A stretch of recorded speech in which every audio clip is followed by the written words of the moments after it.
bueno, podríamos decir que esta charla ha sido un poco la principal o la central y gracias a esta un poco le hemos dado forma a todo lo que hemos ido trabajando, que es eso de la delgada línea entre las especies nativas y naturalizadas y exóticas invasoras, y el ejemplo más claro lo tenemos con el cangrejo. No voy a hacer spoiler porque para eso está Miguel, para explicar bien la historia, pero bueno, ha venido hoy a darnos una charla Miguel Clavero, que es de la Estación Biológica de Doñana, investigador y experto en ecología fluvial o ecología de los ríos, aunque me ha dicho también que le gusta mucho la historia y de hecho hoy la charla no va a ser tan biológica, o sí estará centrada, pero como veréis tendrá también parte de historia, porque nos va a hablar de esos cangrejos que solíais ir a recoger y de los que tanto me habéis estado hablando, de que se veían muchos, se cogían muchos, porque bueno, Miguel ha trabajado mucho con esta especie y bueno, nos va a contar un poco la historia. O sea que os dejo con él, espero que os guste. Bueno, pues primero de todo, muchísimas gracias a la asociación, a John por la invitación. Me encantó en sí la invitación y hicimos lo que pudimos para poder estar aquí, pero ahora llegar y ver este escenario pues me gusta todavía más, que no lo sabíamos, pero vamos, nunca he dado una charla en un escenario como este, es el mejor, con diferencia. Y bueno, voy a hablar de cangrejos de río y no solamente de esta especie, pero sobre todo de esta especie. Que quienes manejáis nombres en latín de las especies a lo mejor suena un poco raro que se llame Ostracotomobius furkisianus, porque estaríais acostumbrados a otro nombre, pero este es el nombre correcto que tiene. Y se debe llamar cangrejo italiano. Empiezo a ir un poco por el final y no sé si os ha llegado de alguna forma que este tipo de noticias, que hay unos científicos que están haciendo una campaña contra el cangrejo de río autóctono, no sé qué, pues vamos, esos científicos que hacen la campaña somos nosotros y lo que pretenderé convenceros es que, por supuesto, no estamos haciendo ninguna campaña, sino que estamos haciendo investigación y que no es contra el cangrejo de río autóctono, porque no tiene sentido hacer investigación contra ninguna especie, eso es un absurdo en sí, pero sobre todo lo que voy a mostrar es que no hay cangrejos de río autóctonos. Entonces, lo primero voy a introduciros los cangrejos de río, porque esta especie, que probablemente estas dos especies son adultos de dos especies de cangrejos de río, dos especies que probablemente no habéis visto ninguna de las personas que estáis aquí y yo tampoco, son cangrejos americanos, pero lo que quiero enseñaros es que cualquier cangrejo de río del mundo que veáis lo vais a reconocer como un cangrejo de río, es un tipo de animal muy reconocible y con un formato muy constante. Son decápodos, tienen 5 pares de patas, los 3 primeros pares tienen pinzas, pero sobre todo son grandes las pinzas del primer par, aunque el segundo y el tercero también tienen pincitas con las que se alimentan, y tienen el abdomen largo y extendido hacia atrás, y bueno, el formato que cualquiera reconocería. Y las hembras guardan los huevos en el abdomen. Aquí, las hembras de todas las especies guardan los huevos en el abdomen y tienen guardan las crías durante los primeros estadios de vida, eso los hace pues, más eficientes como reproductores. Pues bueno, este formato de animal es muy antiguo. Esto que veis aquí es una locura y no es para que lo entendáis ni mucho menos, porque es la evolución de los decápodos, de todos los decápodos del mundo, la evolución. Y aquí lo que hay abajo es tiempo, que tampoco lo vais a ver porque no se ve, pero yo voy a enseñar dónde aparecen los cangrejos de río. En ese punto aparece este grupo que ya son lo que separa a los cangrejos de río de las cigalas y de los bogavantes, que son sus parientes más cercanos. Lo llamativo es que todos los cangrejos que aparecen a partir de ahí ya son reconocibles como cangrejos de río. Si los vierais, los reconoceríais. Y ese punto tiene 320 millones de años. 320 millones de años es muchísimo. No existían los mamíferos, no existían... los reptiles estaban empezando a surgir. Es un tiempo muy antiguo. Los anfibios que conocemos hoy no existían otros grupos de anfibios.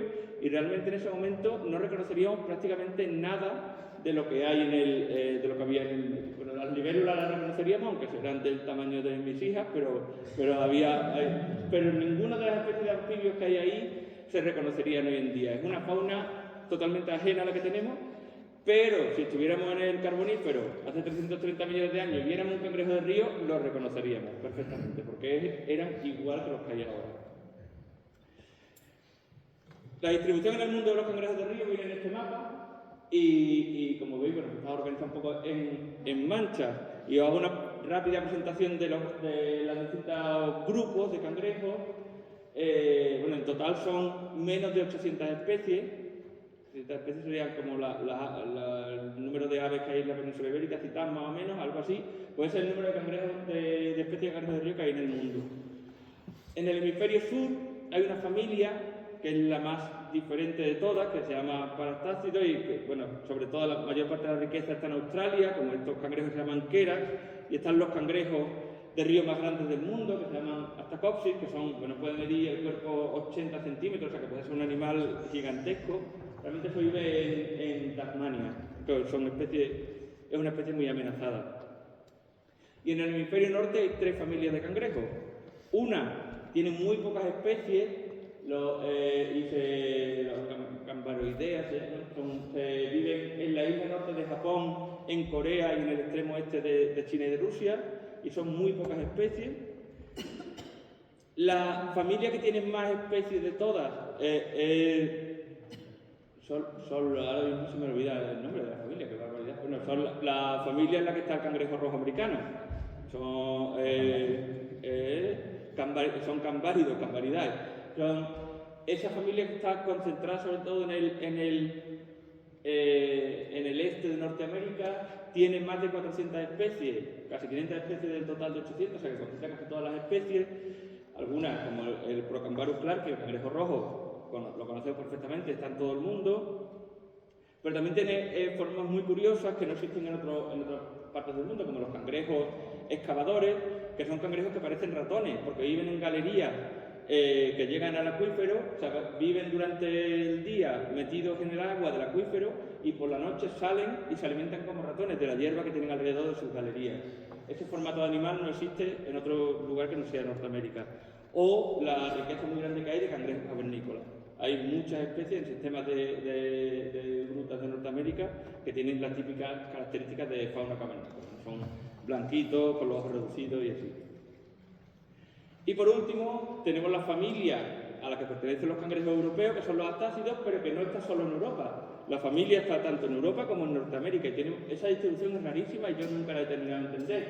Pero el cangrejo señal, que es la otra especie de cangrejo americano que tenemos por aquí, que yo me imagino que será más frecuente alrededor de Ramellery, pues es un astácido, como los cangrejos europeos, y es del oeste de Norteamérica, viene de la zona de California, Oregón y así. Bueno, pues ahora entramos con los cangrejos europeos, pero ¿qué os llama la atención? ¿Os llama la atención alguna cosa de este mapa? Del mapa de distribución de los cangrejos de río en el mundo. De América. A mí lo que me resulta llamativo es la cantidad de zonas en las que no hay cangrejos de río. O sea, hay un montón de zonas en el mundo que no tienen cangrejos de río. En la mayor parte de África, toda África continental no hay una sola especie de cangrejo de río nativa. En la mayor parte de Asia no lo hay tampoco. La mayor parte de Sudamérica no hay cangrejos de río. Y es una cosa muy llamativa. No son animales que estén muy bien distribuidos por el mundo. Contrasta con este tipo de animales, que también son cangrejos de río. Cangrejos de los redonditos, los braquiuros, que son los cangrejos que vemos en la playa. Esos cangrejos que nosotros estamos acostumbrados a verlos en el mar, asociarlos con el mar, son cangrejos de río y viven en los ríos. Y hay más de 1500 especies de cangrejos braquiuros, de los redonditos, que viven en ríos. Como por ejemplo estos del género Potamon. Esto lo pintó Leonardo da Vinci en el siglo XV. Son cangrejos que Leonardo da Vinci pintó en Italia. Cangrejos de río del género Potamon, de los redonditos, braquiuros, que viven tanto en Francia como en Italia, como en Argelia, como en Marruecos. Sin embargo, esto viene a cuento de que cuando le dices a la gente que en la península ibérica no había cangrejos de río, todo el mundo dice, bueno, eso es imposible, algo habría. Pero tampoco hay cangrejos braquiuros de río y a nadie le sorprende. No le sorprende porque nadie se ha acostumbrado a que los haya. Y no los había, ni había estos, ni había de los otros.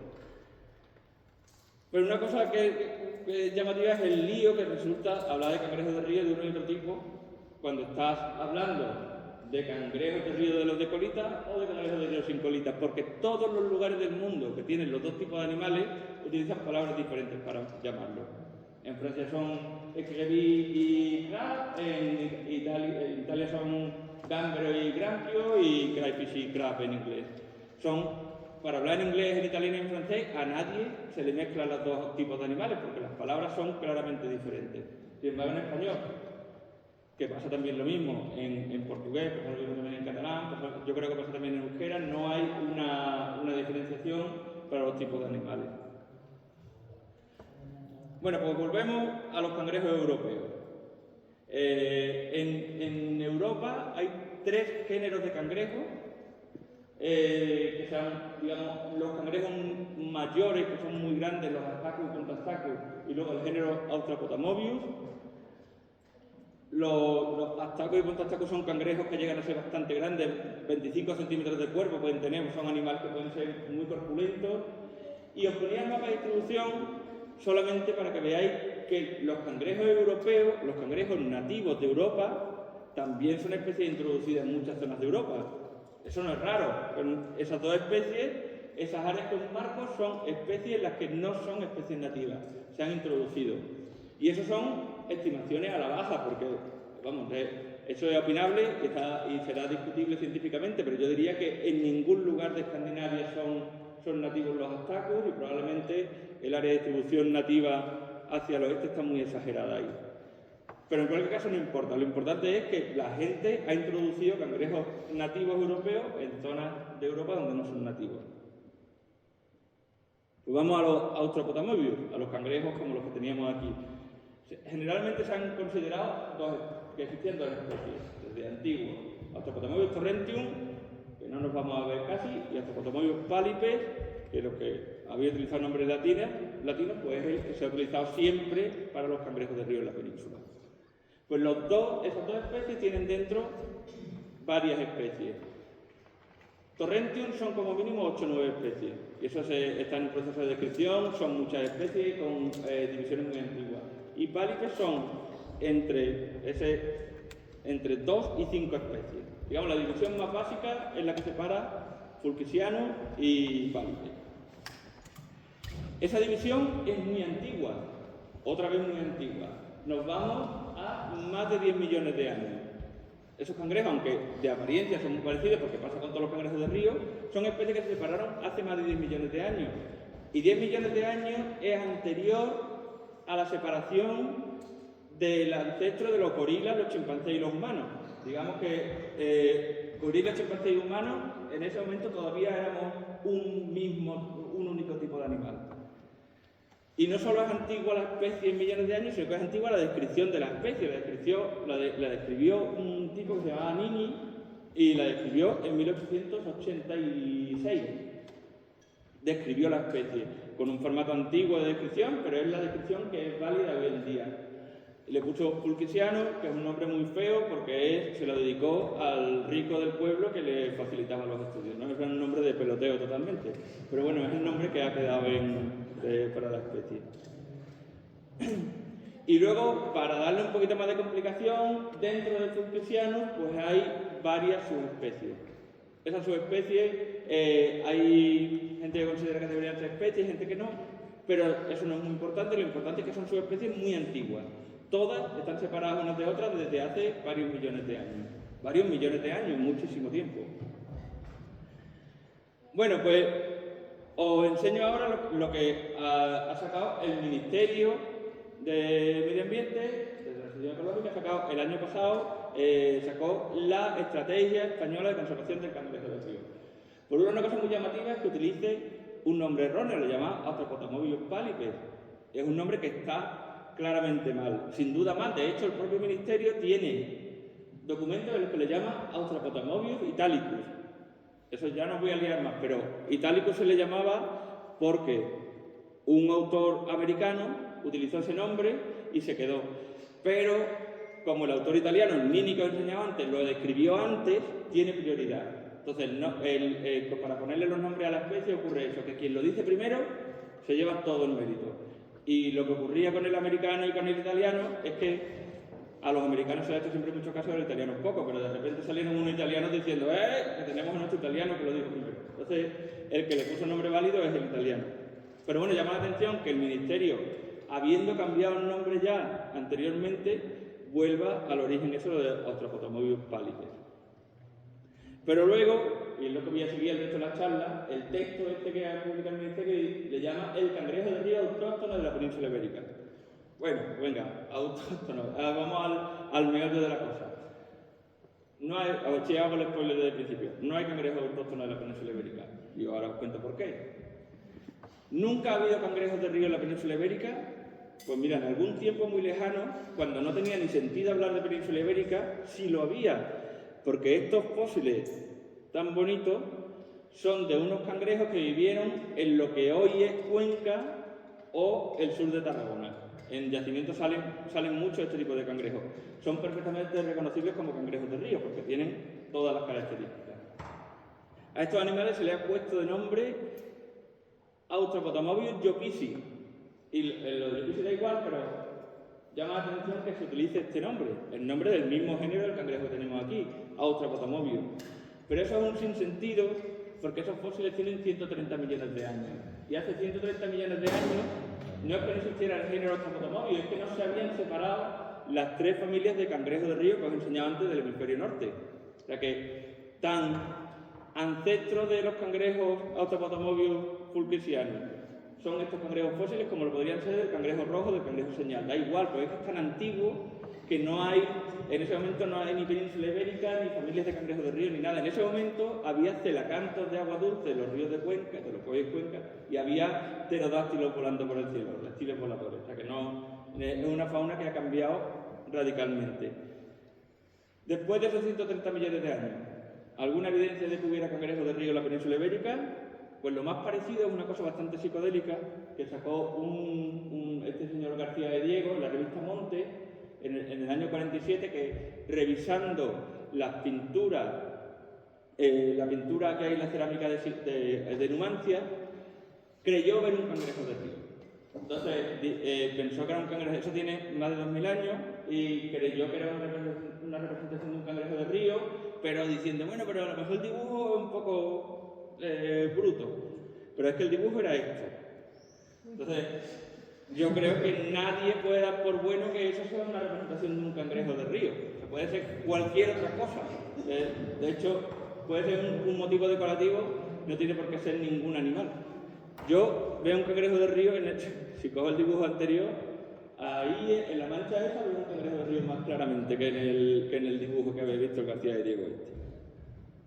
Pues como digo, esta evidencia de hace 2000 años la podemos descartar porque no tiene sentido. Lo que sí tenemos es evidencias directas e indirectas de que no había cangrejos de río. Como la indirecta que os voy a enseñar son la información que se recoge en esos pueblos del centro de la península ibérica en el siglo XVI a partir de las relaciones topográficas de Felipe II, que son unas encuestas que mandó Felipe II para contestar a los pueblos, de preguntarles qué tipo de vidas había en los pueblos, qué tipo de recursos se utilizaban, entre ellos la pesca. Bueno, pues ninguno de esos pueblos menciona los cangrejos de río, se menciona un montón de especies de peces, incluso animales pequeños como los camarones. Se mencionan los camarones de río, los del género Tiefira, que siguen siendo comunes en muchos sitios, muchos ríos de la península ibérica. Cerca de Madrid, con el río Henares, se mencionan los camarones del río. Y luego hay menciones muy directas a la ausencia, y la más clara es la que hace Ulisse Aldrovandi, que es el naturalista más importante del siglo XVI, italiano, pero que tenía mucha conexión, una red de contactos muy grandes en todo el mundo. Se llegaba a América ya en ese momento la red de contactos de Aldrovandi, y él mismo había visitado la península ibérica. Había hecho el Camino de Santiago por 2 rutas diferentes de ida y vuelta, pasando por sitios que después tuvieron muchos cangrejos de río. Bueno, pues en su libro sobre fauna acuática, Aldrovandi dice esto de los cangrejos de río en la península ibérica. Dice que los cangrejos de río abundan en toda Europa, pero que en España, en la península ibérica, a pesar de que no faltan los ríos, no los hay. Sin embargo, son muy comunes en Francia y en otros lugares. Él dice muy claramente que en España hay sitios para cangrejos de río, pero no hay cangrejos de río.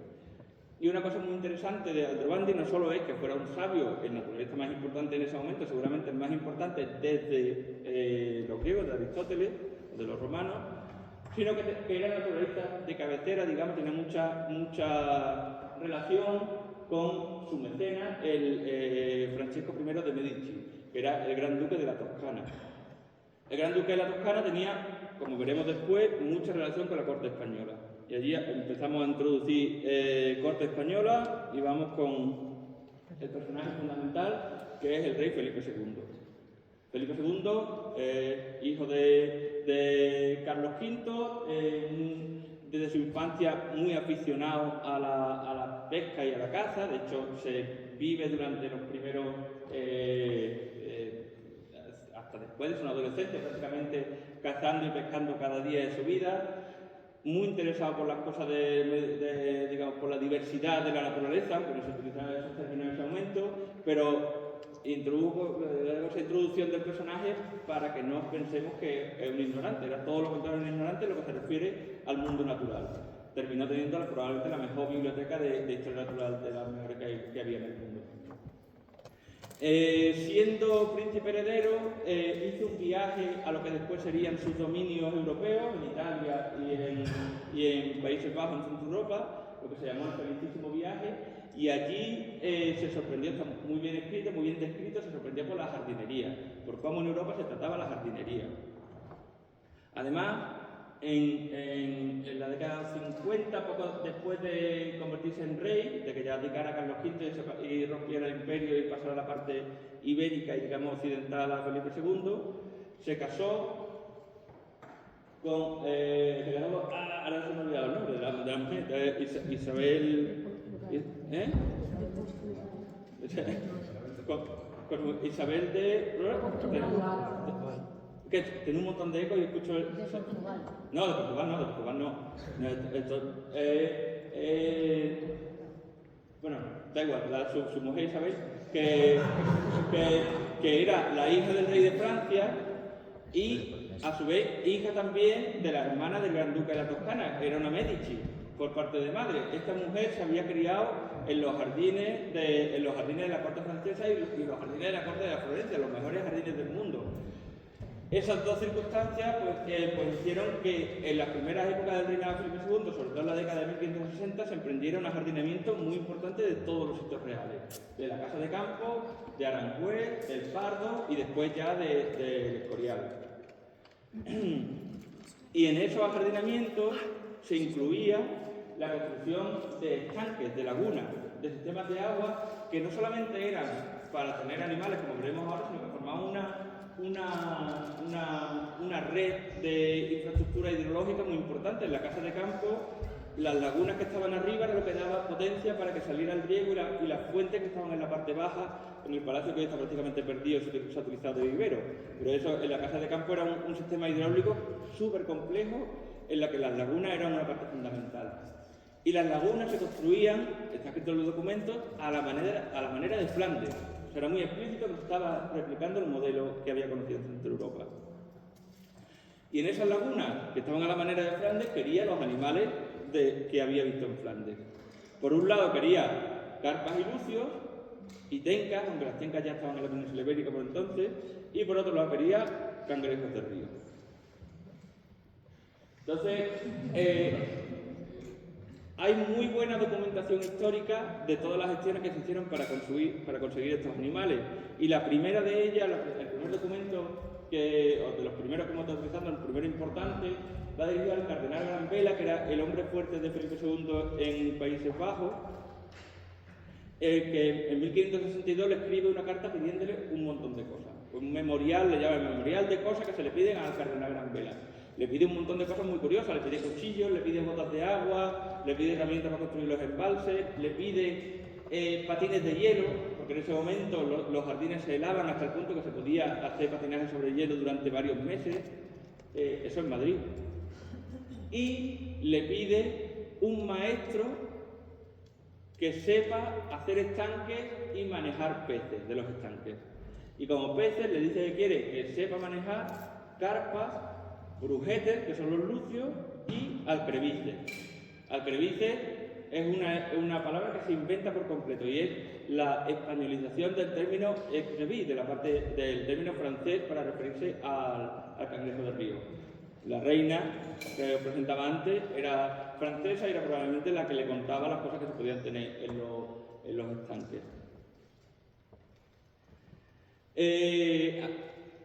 Tanto yo mismo como utilizando documentos que han visto otra gente, como estas cartas de Felipe II transcritas por una pareja de historiadores, las cartas que se intercambiaban Felipe II con su secretario de Obras y Bosques, que era el que se encargaba de los jardines y así, como por los documentos que he ido revisando en diferentes archivos, como este de Simancas, o el archivo de Palacio, o algunos archivos privados, hemos podido reconstruir la historia de cómo llegaron las especies que quería Felipe II a la corte, que es una cosa completamente de película. Daría para hacer una película porque está repleta de aventuras completamente locas, las que implicaban conseguir los animales de Francia y transportarlos vivos hasta Madrid. Era una cosa complicadísima, lo sigue siendo hoy en día. Pero bueno, como ejemplo solamente con este documento de 1565 creo que es, en el que informa de que llega, después de que hubieran ya traído los lucios, no habían conseguido traer ninguna carpa y el rey inmediatamente los manda de vuelta a Francia. Este es el documento que informa de la llegada de las carpas vivas a la corte. Como esto hay varias decenas de documentos hablando de estos temas. El caso es que en 1566, en los estanques del palacio ya había lucios y carpas, pero no había cangrejos de río. No había sido posible conseguir los cangrejos de río, ni pudieron traerse de Países Bajos, ni de Francia, ni el gobernador de Hondarribia, que también se ofrecía a traerlos, nunca consiguió traerlos. El caso es que no se consiguió traer los cangrejos. Entonces volvemos a tener documentación sobre los cangrejos de río en la década de los 80, la década de los 80 del siglo XVI, 1580 y tanto. En esta ocasión, otra vez está aquí Francesco I de Medici, con su chaleco de piel de lince, y hay varios documentos que muestran el interés de Felipe II por conseguir los cangrejos de río. Varios son 7 o 8 documentos independientes. Aquí ha tenido un papel muy importante Susan Kuberski, que es una historiadora italiana que trabajaba sobre un personaje que se llama Gonzalo de Liaño. Y Gonzalo de Liaño no es porque esta persona vivió 100 años después aproximadamente, pero es una persona que probablemente fue un enano acondroplásico que empezó trabajando como bufón en la corte, pero por ser una persona especialmente inteligente que sabía ganarse a todo el mundo, terminó siendo como una especie de embajador de la corte. Y las cartas de Gonzalo de Liaño demuestran que tenía confianza con la corte de Felipe II y con la de los Medici. Debía ser un tipo listísimo que sabía ganarse a los poderosos. En esas cartas se ve cómo en la corte española y la italiana se intercambiaban muchísimas cosas. Gonzalo Liaño llevó unos crácidos americanos a Florencia y se trajo de vuelta un guepardo que le regaló Francesco I para Felipe II, aunque el guepardo murió en el camino en Vilanova y Geltrú se murió y daba mucha pena a Gonzalo de Liaño no haber conseguido traerlo. Y trajo, por ejemplo, también el juego de la oca. Fue la primera vez que se trajo el juego de la oca a España, como un juego italiano, lo trajo Gonzalo de Liaño. Y le describía al gran duque de la Toscana como las hijas de Felipe II se pasaban noches enteras enganchadas al juego de la oca, que no podían parar de jugar. Bueno, pues Susan Kuberski encontró en el archivo de Simancas este documento, que cuenta, este documento que ya podemos cambiar el personaje, porque en ese momento ya no estaba Francesco I, sino que lo había reemplazado su hermano, probablemente después de matarlo, su hermano Ferdinando, que además marcó el fin de las relaciones entre la Toscana y España, y además esta carta es casi la última que mandó Gonzalo de Liaño, porque murió un mes después sin volver a España, entonces eso fue como un final de época. Pero esta carta lo que muestra es que los cangrejos de río se enviaron a España. Entonces Gonzalo Eliaño le cuenta al rey que un hombre criado del Gran Duque lleva algunos vasos de gámbaros, aquí palabra italiana españolizada otra vez, porque en España no teníamos palabra para los cangrejos de río, se utiliza la palabra italiana, y algunos vasos son toneles, lleva toneles de gámbaros, que el criado este ha hecho experiencia de tenerlos 3 meses vivos, de ser capaz de mantener vivos los toneles durante 3 meses, y que le basta el ánimo para que lleguen vivos a Madrid. Bueno, además de este documento, hay otro documento en Simancas que lo acompaña, que es este, que había utilizado de portada anteriormente, que también dice que ha partido un hombre criado del Gran Duque y que llegará a Cartagena. Este habla que llevará a Cartagena y que a partir de ahí llevará a los cangrejos por tierra hasta Madrid. Además, el documento pide que se les facilite la tarea lo máximo posible. Hasta ahí estábamos, hasta el otro día, digamos, hasta hace 2 meses. Sabíamos toda la historia que os he contado, todo el interés, sabíamos que se habían mandado los cangrejos de río, sabíamos todo eso. Pero la gente que era incrédula decía, bueno, pero que mandaran no significa que llegaran, que es casi imposible que lleguen vivos. Pues ahí aparece Alicia Sempere. Esta Alicia Sempere es una investigadora de la Universidad de Murcia que trabaja sobre relaciones entre las cortes de la Toscana y los Austrias, de la corte de Felipe II. Y entre su investigación, además, precisamente con intercambio de regalos entre las cortes.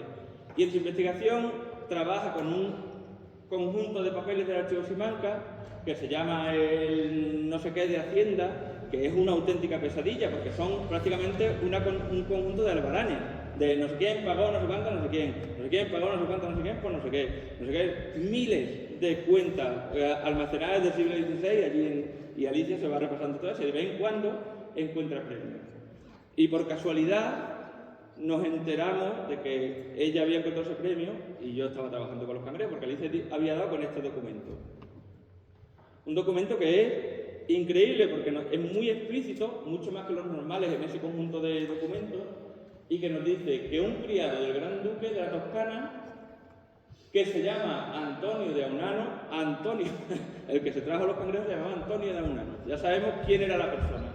¿Y eso de Aunano qué es? Pues que el tipo viviría en Aunano, que hoy día es un barrio de Florencia, que se llama Unnano, y además que Alicia, trabajando con los documentos en Florencia, encuentra una y otra vez referencia a Antonio de Unnano entre los criados de la corte de la Toscana. O sea que lo tenemos localizado la persona. Antonio de Unnano fue el que se trajo los cangrejos. Que trujo unos gámbaros vivos que nunca nadie los ha aceptado a traer. Esa frase es muy explícita y es una suerte que tiene su documento porque podría no estar. Podría decir al de los gámbaros, ya está. Pero es muy explícita en que ha sido la persona que ha conseguido traer los cangrejos vivos, además después de mucho tiempo en el que el rey quería que alguien lo hubiera hecho y nadie lo había conseguido.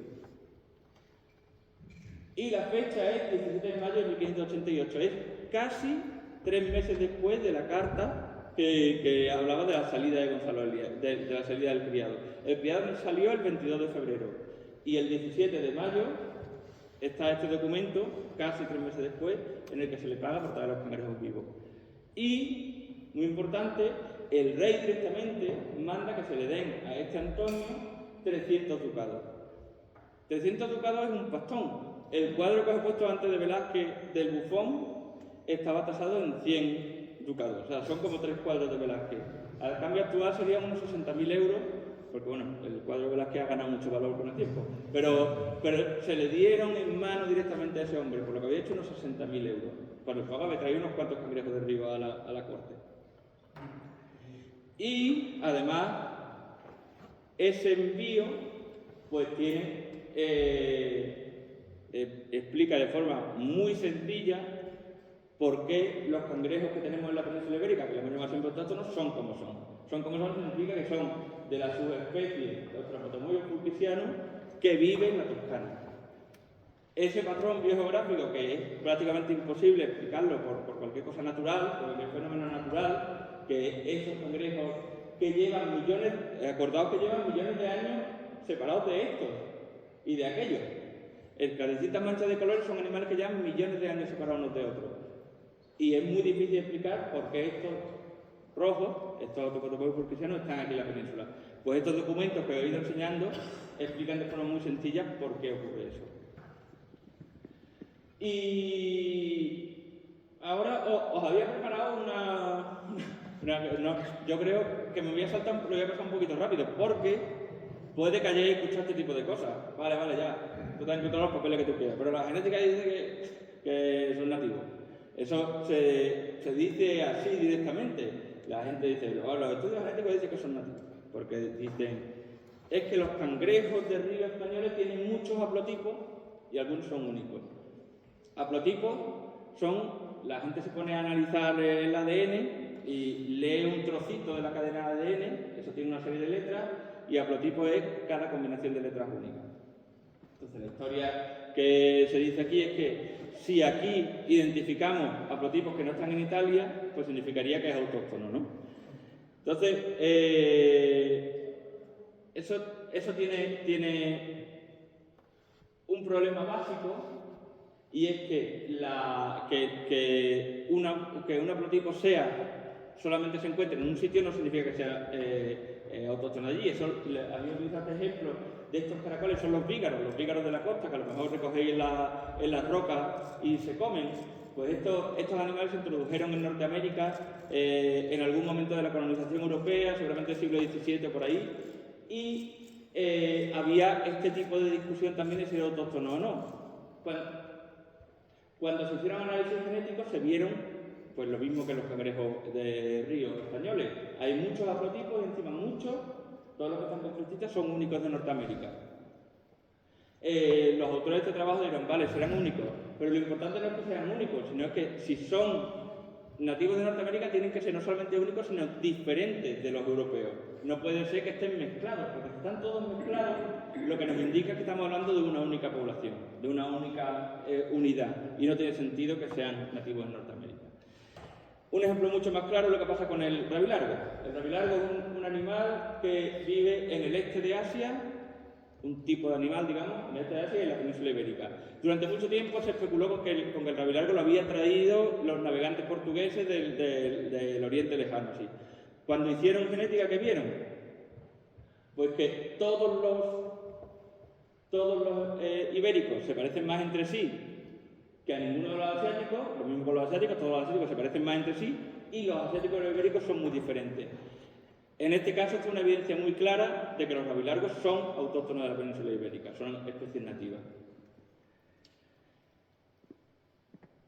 Si quisiéramos, si hubiera un apoyo de que la genética dijera que el cangrejo fuera nativo de la península ibérica, tendríamos que ver un resultado de este tipo. Que, bueno, sí, están más o menos agrupados los de Italia y los pero los españoles están en un grupo separados de los italianos y forman unidades porque la península ibérica y la península italiana llevan millones de años separadas unas de otras, no comparten fauna acuática, eso no hay ninguna especie. Entonces tendríamos que ver algo así, pero cuando los datos reales son estos. Los animales están completamente mezclados y no hay ninguna prueba genética de que pudieran ser nativos de la península ibérica. Una cosa importante, las pruebas genéticas no son más poderosas que las pruebas históricas. Eso es algo que la gente que trabaja, que quiere darle mucha importancia a las pruebas genéticas, lo omite como para fortalecer sus propios argumentos. Las pruebas, lo que nos cuente la gente que salga de los resultados genéticos están basados en una interpretación de unos patrones y no son más poderosos que las pruebas históricas. Las pruebas históricas son suficientemente robustas, tienen suficiente base y están bien, digamos, contextualizadas, son más potentes que las pruebas genéticas. El caso es que, voy a pasar un poquito esto rápido. Si nos vamos al cangrejo americano, al cangrejo rojo, que nadie pensaría que es autóctono, resulta que los patrones genéticos del cangrejo italiano que tenemos allí y del cangrejo rojo son muy parecidos. Si tenemos en cuenta el área nativa en marrón y el área ibérica en amarillo. No, al revés. El área ibérica en marrón y el área nativa en amarillo. Con lo cual, si pensamos que esto es suficiente para decir que el cangrejo italiano es nativo de la península ibérica, también deberíamos utilizarlo para decir que el cangrejo rojo es nativo de la península ibérica. ¿Por qué sabemos que el cangrejo rojo no es nativo de la península ibérica? Diga lo que diga la genética. Pues porque sabemos, porque biogeográficamente no tiene sentido, porque sabemos quién lo introdujo, porque sabemos el día que lo introdujo y porque sabemos por qué. Que esas cosas son las mismas 4 que podemos decir del cangrejo italiano. Sabemos que no tiene sentido que sea autóctono de la península ibérica, sabemos quién lo introdujo, sabemos cuándo lo introdujo y sabemos por qué. La situación es exactamente igual. Entonces, si alguien tiene curiosidad, está explicado en un artículo en castellano que escribimos muy poco en castellano normalmente, pero lo acabamos de publicar toda esta historia más complicada de genética en la revista Ecosistemas. Bueno, por el caso, volvemos a que ya lo hemos introducido. Se ha introducido el cangrejo rojo, el cangrejo italiano en la península ibérica. ¿Cómo llegamos ahora a lo que habéis conocido aquí, al cangrejo hiperabundante en los ríos? Porque lo que se trajo era algo que era exclusivo de la corte, algo que se trajo con mucho esfuerzo, que se pagó muy bien y que implicó el trabajo de muchísima gente para que el rey tuviera una cosa exclusiva. Esto no era para que la gente de Remello le cogiera cangrejo en el río, era para que el rey lo tuviera en los estanques. Pues el paso de que el cangrejo sea una exclusividad real a que aparezca en los ríos al alcance de la gente no está claro cómo ocurrió. Sabemos que en el siglo XVII está en Valladolid, ya aparece en Valladolid, en la cuenca del Ebro. Y en la recuperación de datos históricos que hemos ido tomando, pues esta sería la situación a principios del siglo XIX, estaba prácticamente en la meseta norte y bueno, pues en la zona de aquí, ¿no? Digamos, en torno a La Rioja. A medida que avanza el siglo XIX se va expandiendo hacia el este y hacia el sur, según los datos del Diccionario Geográfico de Madoz, y esa expansión hacia el sur y hacia el este continúa, de forma que en los años 60, con su máxima extensión más o menos, serían los cuadraditos rosas, y la distribución actual sería la que muestra aquí de los años del siglo XXI, ¿no? Una cosa muy llamativa es que en los años 60 apenas había cangrejos de río en Cataluña, y ahora hay muchos. O sea, la reintroducción en Cataluña fue súper reciente, es un evento muy, muy reciente, que probablemente ocurrió durante la posguerra. Una cosa muy interesante es que desde principios del siglo XX se promocionó mucho la expansión. Todo el mundo sabe lo fácil que es mover cangrejos de río, y se promocionó mucho que la gente moviera los cangrejos de río, y esto que usted puede ser hasta acicultor, usted puede tener cangrejos de río en su casa. Eso son noticias de periódicos que hemos ido recopilando y que muestran cómo también durante el franquismo se potenció muchísimo la introducción de cangrejos de río en muchos lugares donde no había, como en Cazalla. Se introdujeron en Cazalla de la Sierra, en Sevilla, se introdujeron durante 5 años cangrejos de río que no llegaron a agarrar. Incluso se introdujeron otras especies, se introdujeron de Alemania el crez que le llaman, que son Astacus astacus, la otra especie de cangrejo más grande que veíamos antes. Se criaron en cautividad y se soltaron en los ríos, aunque no llegaron a agarrar.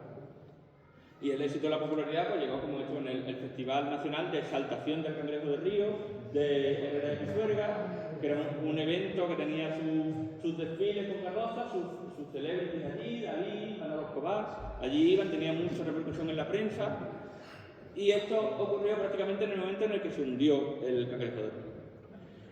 Yo he recopilado las noticias de prensa sobre cangrejos de río a lo largo del siglo XX y se ve muy claramente el aumento del interés que hay desde justo después de la posguerra. Esto tiene que ver con cómo el franquismo potenció la pesca continental, tanto de carpas y trayendo blackbass y lucio y otros peces, como de salmones, que era más de señoritos, y el cangrejo de río era como la pesca del pueblo, la que se animaba a que se cogieran autobuses desde Madrid a Guadalajara, iban todos los domingos 20 autobuses y ese tipo de cosas, en las que podía participar el pueblo. Lo que pasa es que hubo un momento en el que se empezó a sobreexplotar y empezó a aumentar el precio. Si os fijáis aquí, eso no se ve, pero la escala es logarítmica, de forma que hay 0, 1, 10, 100, y el precio se disparó a medida que el cangrejo se iba haciendo más escaso, de forma que llegó a costar el equivalente a 300 euros en un bar, 300 euros el kilo. Se pagaban, el precio va en docenas, pero es el equivalente a más de 300 euros el kilo, cuando era un elemento muy escaso. porque la gente seguía con esas ganas de seguir utilizando y consumiendo el cangrejo cuando ya la especie estaba en declive, en derrumbe. En ese momento empiezan a salir llamadas a introducir otra especie de cangrejo de río, como esta carta que es del 71, que escribe Manuel Durruti, que es el sobrino de Durruti, el anarquista, y escribe diciendo, pero no pasa nada, que es que los cangrejos de río si se desaparecen se traen los americanos, que funcionan súper bien, se hacen en toda Europa, no hay problema. Y en ese momento un aristócrata que tenía mucha relación con España, que se llama Andrés Hamburgo Lorena, dijo, pero es que los cangrejos buenos son los rojos. Lo hay que traer los cangrejos rojos que están en el Mississippi, se cultivan muy bien, y que es como el Mississippi, es como el Guadalquivir, y los trajo al Guadalquivir. Y a partir de ahí, ese mundo que está ahí, son los primeros cangrejos rojos del Guadalquivir que se vendieron en Madrid, y se vendieron a más de 100 euros el kilo. Eso supuso que la gente se volvió loca. Se volvió loca y empezó a coger cangrejos a llevarlos por todas partes, porque es muy fácil hacerlo, y se formó esto que nosotros tenemos como una espiral, ¿no? Una espiral de extinción del cangrejo italiano y una espiral explosiva de aumento de los cangrejos, tanto del rojo como del señal. Bueno, pues esa es la situación que lleva a esta sensación de que el cangrejo de río es una especie muy amenazada que tenemos que proteger y que lleva a que el Ministerio del Medio Ambiente haya hecho esta estrategia de conservación y que haya gente que diga que decir que no es autóctono es hacer una campaña contra el cangrejo de río ibérico y bla, bla, bla, entonces, todas estas cosas. ¿Por qué creo yo que ocurre esto? Pues porque nos cuesta trabajo entender cómo era la naturaleza un poquito más allá de lo que han conocido las personas que hemos conocido. Y eso supone que nuestro conocimiento del medio, si no nos dotamos de otras fuentes de información, se reduce a los abuelos.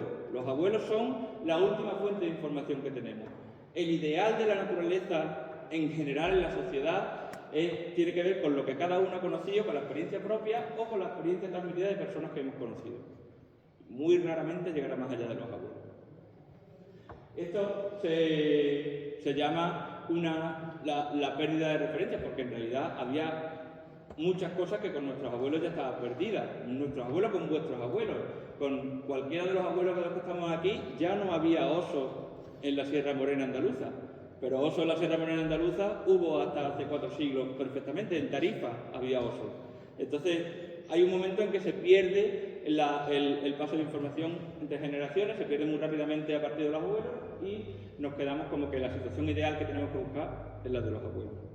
Pues mira, este es mi abuelo, este que está ahí, es mi abuelo, José María Pineda, está en la subbética cordobesa cogiendo cangrejos de río, haciendo una cosa que no se podía hacer, que es ir al río, hurgar, me imagino como lo cogería aquí mucha gente, era ilegal, solamente se podía coger legalmente con reteles, pero todo el mundo iba al río a hurgar en las orillas, a meter un palo, a meter el palo y con la red coger lo que salía.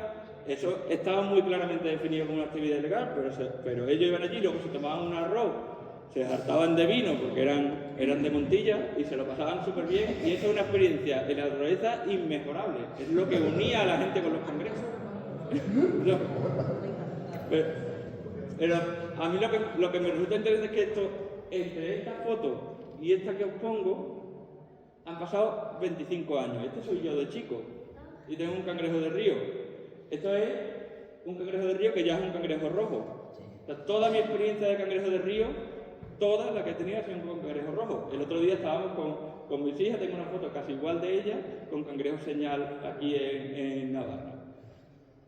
¿Qué pasa con la experiencia? Que cuando haya mis nietos o haya los nietos de mis hijas, no van a tener ninguna experiencia con el cangrejo italiano, no van a tener ese recuerdo de eso que se llamó el cangrejo autóctono, pero sí van a tener esta experiencia divertida de coger cangrejo, porque coger cangrejo es una cosa muy divertida, se lo pasa uno muy bien.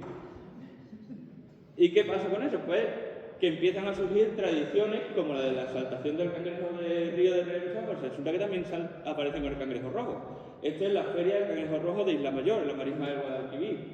Cuando pasen 50 años, mucha gente que jamás ha vivido ninguna experiencia con otro cangrejo de río tendrá totalmente interiorizado lo del cangrejo rojo, y si alguna vez el cangrejo rojo tiene algún problema, probablemente llame al Ministerio de Medio Ambiente para decirle hagan una estrategia de conservación del cangrejo rojo, que es lo que mis abuelos han conocido toda su vida, porque será exactamente eso lo que ocurrirá.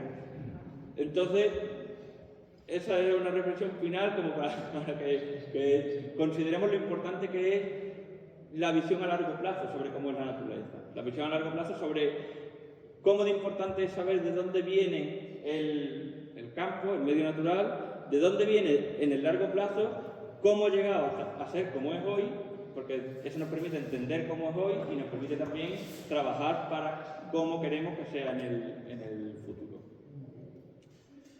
Y bueno, eso es todo. Muchas gracias por la...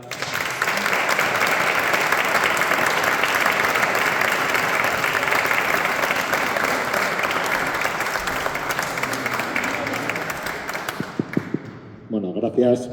¿Alguna pregunta? ¿O dudas?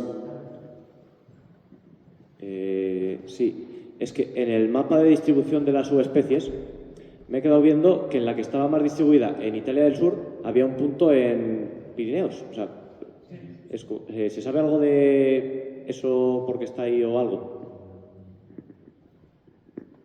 Muy bien visto. No se sabe, no hay información, no hemos conseguido, ni nosotros ni nadie que yo conozca, acceder a documentación sobre eso, pero esa subespecie es la subespecie meridionalis, que es la del sur de Italia, está un poco también al otro lado del Adriático, en la parte de Balcanes. Y es muy interesante porque es la subespecie que está introducida tanto en Cerdeña, porque en Córcega son cangrejos franceses, eso es una introducción que tiene que ver con afinidades políticas, ¿no? Los córcegas son franceses, en Cerdeña son meridionalis, y son meridionalis también en Cataluña, tanto en la Cataluña actual española como en la Cataluña Norte, que es justo la zona de Cadaqués y la marinería de arriba, al otro lado del Pirineo. Es la zona que ha tenido siempre relación con Cerdeña y con el sur de Italia. En Cerdeña se ha mantenido el catalán mucho tiempo, más allá de lo del Reino de Aragón, porque había el contacto muy intenso. Y es que es muy curioso que justo esa subespecie aparezca ahí en esos sitios. Son dos cuencas del sur de Francia y una única población que está en la Muga. En el río Muga coge agua de la Sierra de la Salina y de la Sierra de la Albera, pues en la Albera son meridionalis y en la Salina son como todos los demás. ¿En Antártida hay cangrejos?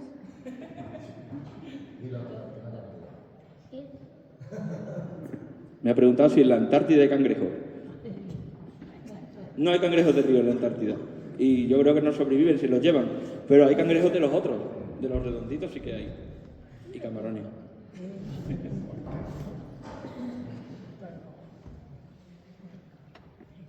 Bueno, a mí me interesa mucho, aunque algo me imagino porque estoy bastante cercana en la investigación a cómo ha sido tu campo, me gustaría mucho que explicaras este trabajo interdisciplinar que has hecho, pues cómo has llegado, por ejemplo, a las imágenes, con qué investigadores te has encontrado y cómo has ido hilando este trabajo para llegar a tener como todo este campo tan, no sé, con una mirada como tan abierta, ¿no? Que sé que existe, pero es cierto que normalmente fuera de la academia no se conoce tanto. No, esto es la parte más bonita de todo esto, el contacto. Realmente lo que te abre, las puertas que te abren, dar con las personas que saben cosas que son muy importantes para ti y que ni tú sabes que ellos lo saben, ni los que saben tienen conciencia de lo importante que es para otras personas. Entonces, cuando se hacen esos enganches, es completamente una apertura de puertas. Y me pasó con Susan Kuberski, que era... Nosotros digo porque íbamos trabajando con otra gente en ese momento, íbamos un poco dando palos de ciego buscando libros antiguos, porque los libros antiguos sí están disponibles para todo el mundo, es decir, y el mundo de los archivos no lo habíamos rascado porque no sabíamos cómo era. Entonces fue dar con Susan y de repente tenía los documentos y decía que puedes rascar el documento, y ahora empezamos a tirar de ahí y era un hilo interminable. Se fue fácil entrar en el mundo de los documentos y que te llega a Simán que te dan una caja con 200 papeles del siglo XVI, da como miedo. Primero tocarlo y luego es muy difícil leerlo, tienes que aprender muchas cosas. Y luego Es muy bonito lo de la casualidad, porque con Alicia Sempere, el contacto este último de que tenía el documento de que los cangrejos llegaron vivos, pasó completamente por casualidad en redes sociales, porque no lo he contado, pero tenemos un documental sobre esto, de cangrejos de río, tengo que haber puesto una diapositiva, pero hemos hecho un documental sobre estas cosas, los cangrejos de río en España, digamos. Se llama El Cangrejo del Rey y está disponible en YouTube para verlo. Pues ya inciso. A partir de como en el documental había participado archivos estatales, dejándonos grabar en Simancas y así, pues puso archivos estatales un tuit con el documental. Y alguien respondió a eso y yo lo iba siguiendo por curiosidad porque me gustaba ver lo que decía la gente y salió de repente esta Alicia transcribiendo parte del documento y yo lo leí y digo, la solución de que fuerte, es la prueba final de que todo el proceso se cumple. Y vamos, ahora acabamos de publicar el artículo ahora mismo, nos publican 2 o 3 semanas en Biological Conservation un artículo que va precisamente de eso, de cómo la gente de historia y la gente de biología podemos colaborar para generar conocimiento que es imposible que hagamos desde encerrado en nuestro campo.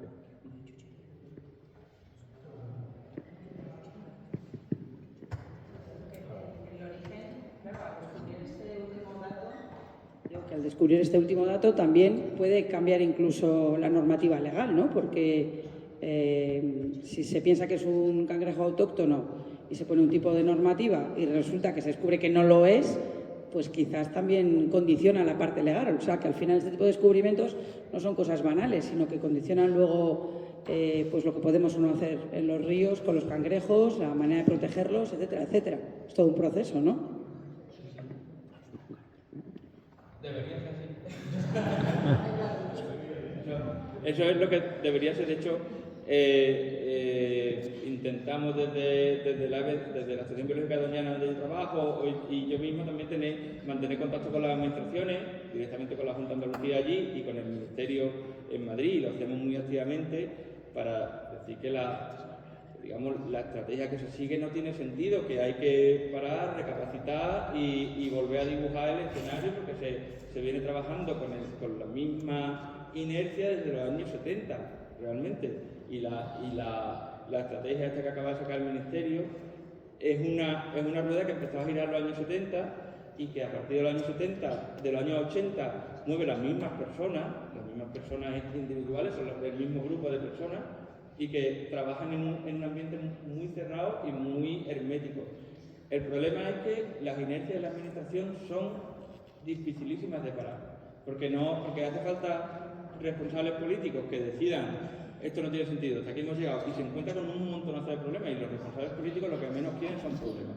Entonces, te terminan diciendo, que da mucha pena, pero te terminan diciendo, mira, es que yo entiendo, tus estudios dicen esto y es así, pero es que yo meterme en eso, no, y es muy triste porque realmente es su trabajo, ¿no? Son responsables de la administración de dinero público y tienen que hacer que las cosas que se hagan tengan sentido, pero la realidad termina siendo que enfrentarse a una cosa que les traiga un montón de problemas, pues difícilmente lo harán.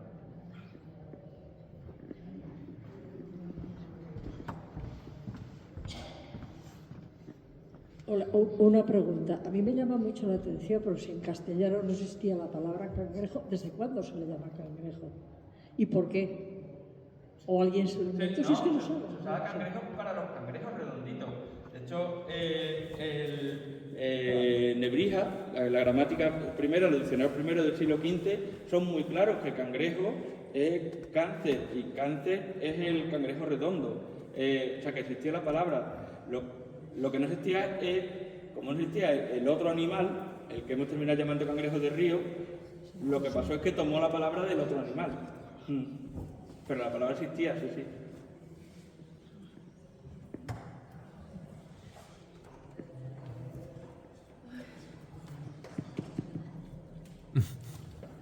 Pues gracias por venir.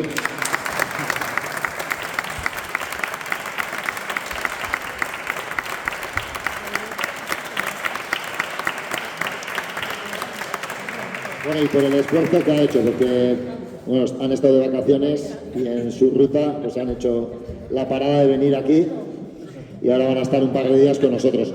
Acordaos de lo del anillamiento, sobre todo por los chavales jóvenes, para que no se queden sin sitio en la marquesina